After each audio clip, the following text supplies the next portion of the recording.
Welcome back, and welcome also to the fifth week of the course, which is really the pivotal one in which we take up our first really important author for the course. It's a great day to have you. I hope everything went satisfactorily last week with your special project about Ovid's Heroides. You were able to read those 6 letters and were able to complete the special project satisfactorily. So now with the completion of the first 3 authors, Catullus and Livy and Ovid, we're going to put aside Ovid and return to him later after the midterm exam when we take up his really great work, Metamorphoses. But now we come to the big accomplished author, Virgil. This is really one of the central portions of the course, and we're going to spend quite a bit of time on Virgil's Aeneid, as well as the ramifications that can be seen in this work on Roman history as it develops. So we're going to, as we always, we're going to begin with our author, the summary of his own background, and then in the future videos we will continue on with our Roman history series, and we will examine Aeneid in more detail. You will notice in the syllabus that Aeneid is spread out over 3 periods, because in fact there is really quite a bit to read, but also it needs to be taken in very close detail. So you will have time to read through it, and do make sure that you do understand it as much as possible. Aeneid is the author that appears in the midterm exam essay, and therefore you want to be sure you understand it well enough to be able to write a satisfactory essay on that. Okay, so let's, without further ado, take up our author, Virgil. Please, at this point, pause your video, go to Sakai under Resources, and please open handout number 3. This is the one on Virgil. Please pause your video, and please open from Resources on Sakai, the 3rd handout. Okay, do you have that handout open? Okay, you're in excellent shape. And let's get started with Virgil. So Virgil's bio dates from 70 BC down to 19 BC. And Virgil, like the other authors we were studying, came from north of Rome, up in the country. As it turns out, Virgil did not himself start off with a literary career. He in fact grew up on a relatively wealthy farm with his father.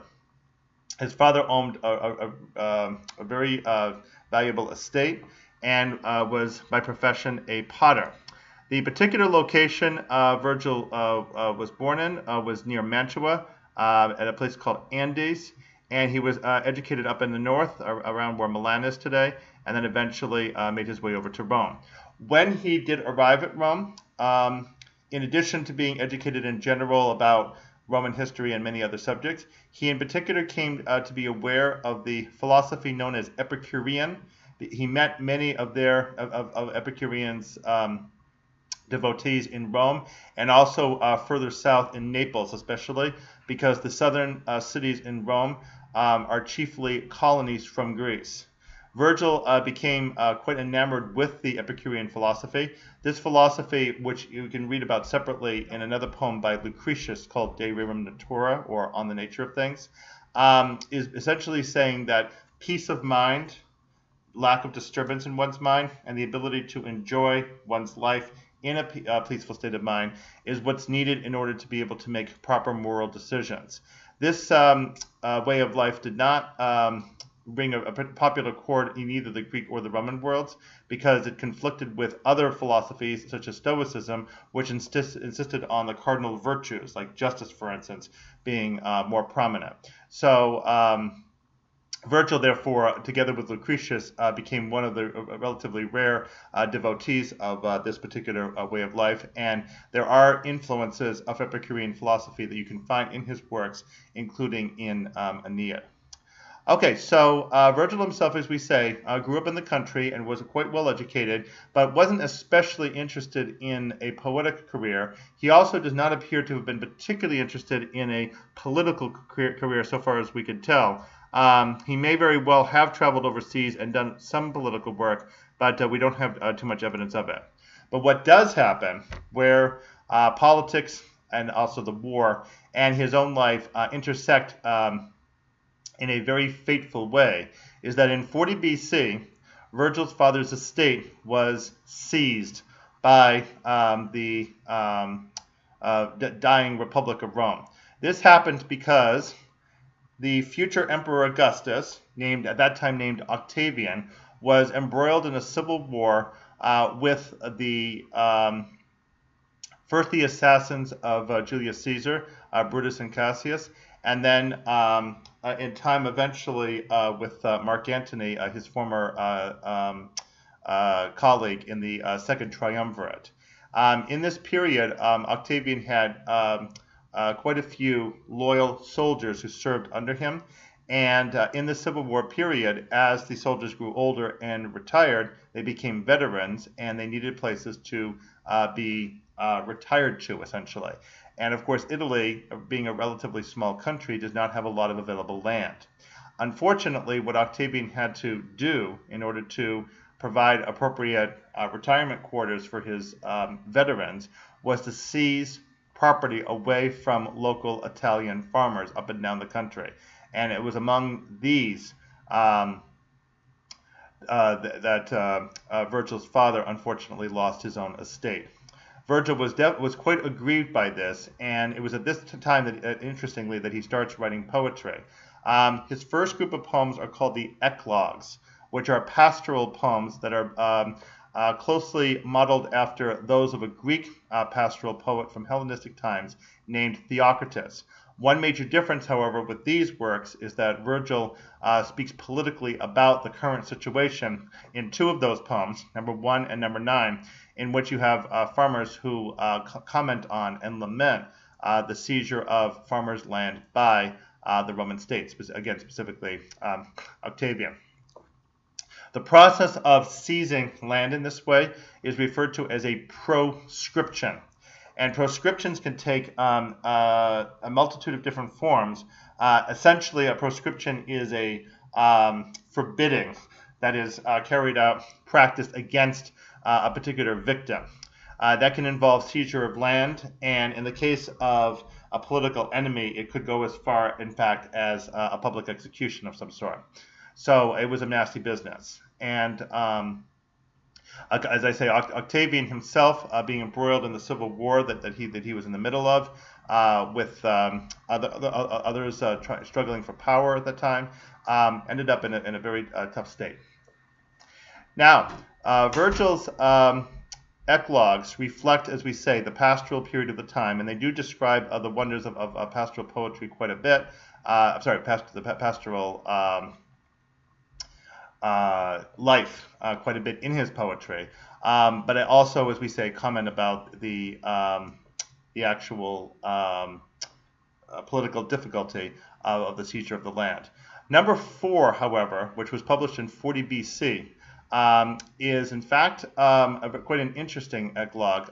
It's called the Messianic one, and it refers to the birth of a particular child whose eventual accession to the political world in Rome is supposed to bring peace and order to the Roman world. And although this was written back in the BC period, there were quite a few interpretations that wondered if this was a precursor to the birth of the Christ child.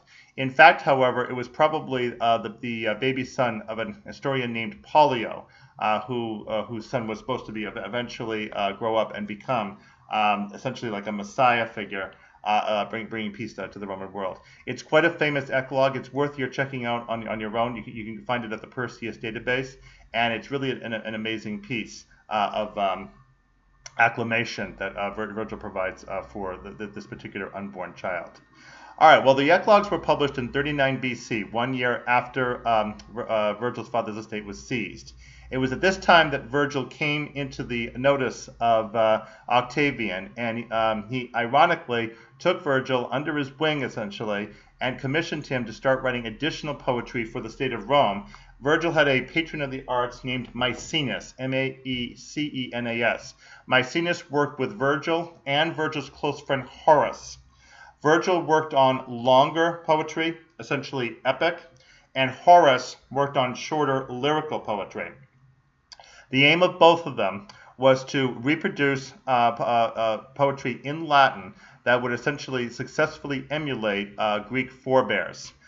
In the case of Virgil's Aeneid, obviously, he's going after Homer.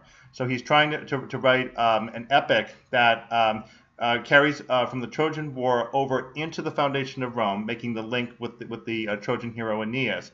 And it does so in such a way as to politically represent the grandeur of the Roman state to come, and is able to do it in the dactylic hexameter meter, the same as Homer's, well enough to make Roman literature not only be as good as Greek literature, but maybe in some ways even to surpass it.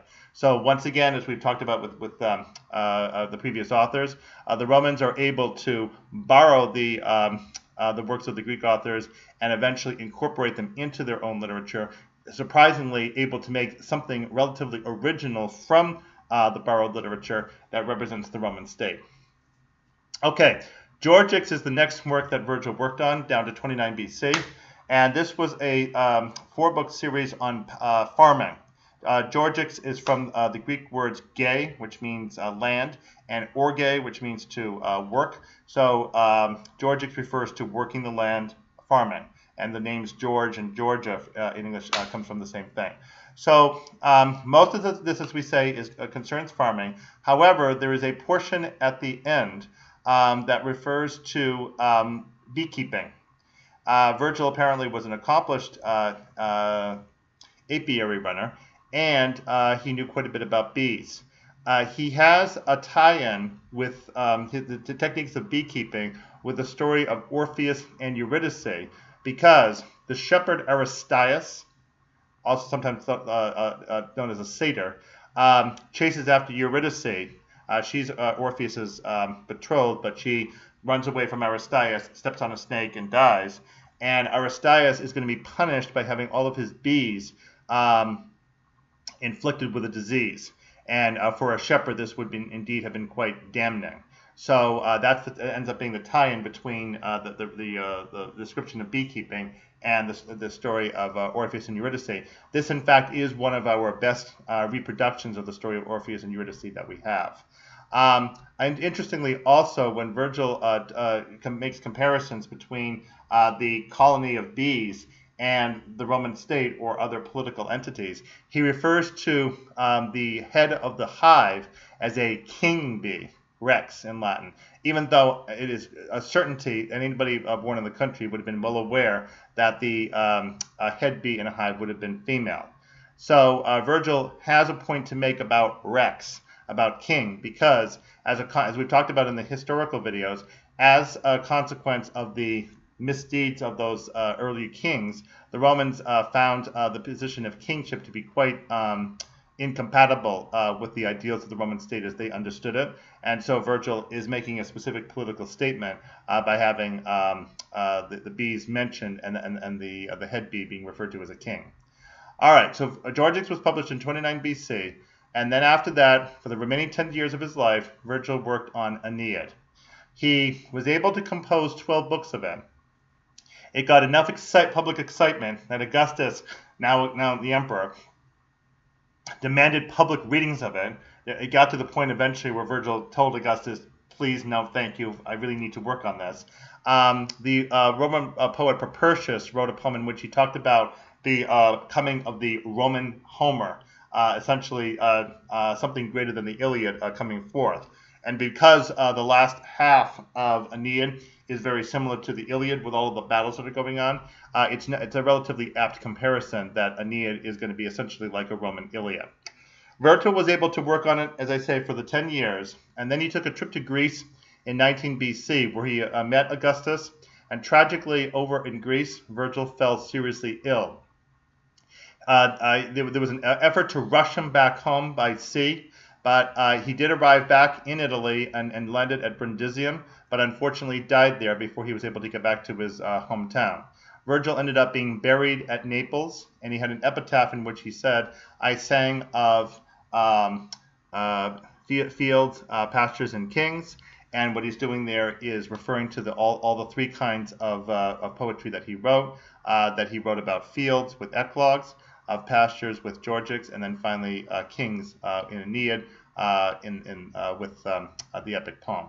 When we get to Aeneid in a separate video, we'll talk about the characteristics of epic. One point about epic is that it usually describes great works or great personalities, and that would include kings.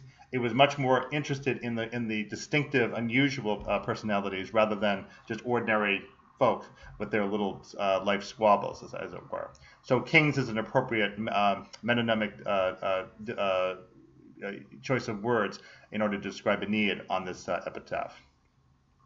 So, as we say, Virgil wanted Aeneid burned, but it wasn't, and that turned out to be a fortunate thing because it was with Aeneid that, in fact, Virgil ended up establishing his legacy in a way that he probably himself would not have wanted.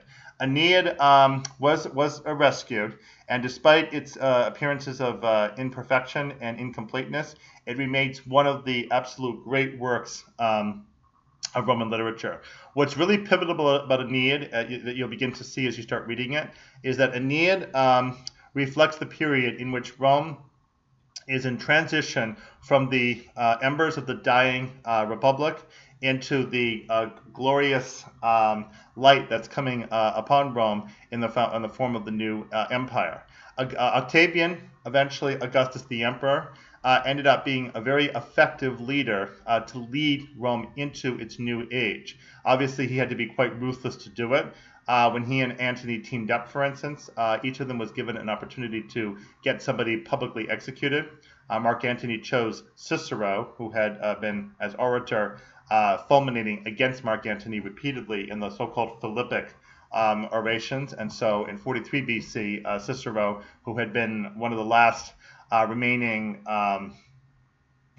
devotees to the Republic, finally met his match against Antony and was chased down in a chariot and killed. So Octavian was definitely not above getting quite ruthless as he needed to be in order to be able to establish himself. And eventually, of course, Octavian turned against Mark Antony when Mark Antony got carried away over to the east, tied up with Cleopatra. That did not work out well, and Octavian ended up going after his former ally and eventually emerging as the victor. So with Octavian emerging as the leader of Rome and eventually becoming Augustus, Octavian was in a position to direct Rome in a new direction culturally as well as politically and militarily. And the establishment of a new form of literature was just perfect to convey the new Roman message. Some would say propaganda, but the message of the new empire that was to be. Augustus was in fact at pains to not only to ensure that Roman literature would match the Greek literature, but that the Roman accession to power in the way that the Romans were able to get it was not seen as a complete takeover like an empire, but was seen as a way of consolidating the old values of the Republic into a new form that would still operate essentially as a republic, but would have one person, the princeps, in charge and operating things together with the Senate and consuls, kind of in the fashion of the Republic. In fact, of course, that turned out not to be the case. Once somebody was in power this way, the entire empire, it turns out, was completely dependent on him in order to keep things going, and the Senate and the consuls ended up stepping in the back. Remarkably, however, because of the Romans' network of provinces, the way that it had been set up, and because there were quite a few other administrators who still continued to operate things at lower levels, it turned out that Rome could continue quite well through several hundred years of a relatively peaceful period, even when there were unsatisfactory emperors like the later Caligula, the later Nero, and some others afterwards at the helm. Rome did not fall apart just because a bad emperor showed up in the Principate. And so Augustus's efforts to make this new consolidation in place turned out to be remarkably successful. He himself made quite a few mistakes, and he had to experiment and try things out, and not everything worked out as well as he could. And he had a lot of family-related problems that we'll talk about in a future video. But despite all that, he was able to bring Rome into a new age. Aeneid shows up as the perfect piece of literature in order to express the Roman success in emerging, damaged but not totally destroyed, from their past and repaired and restored into a new state. And once Augustus is able to lead that and demonstrate to the world at the time that Rome was there to stay, and that it really was going to be able to run itself very successfully as an empire, then Rome was able to continue. And it's in that period that we see Aeneid especially successful. So again, although Virgil was a very reluctant recipient of this legacy, he is obviously best remembered for this great work, and I hope you will appreciate it as you read it further. Okay, so that will take up our time with Virgil's Aeneid. We'll now continue on with in our next videos with the Roman history, and we will talk quite a bit about Aeneid as we go along to be able to connect its messages with the Roman history as you've been understanding it. Okay, we'll see you next video.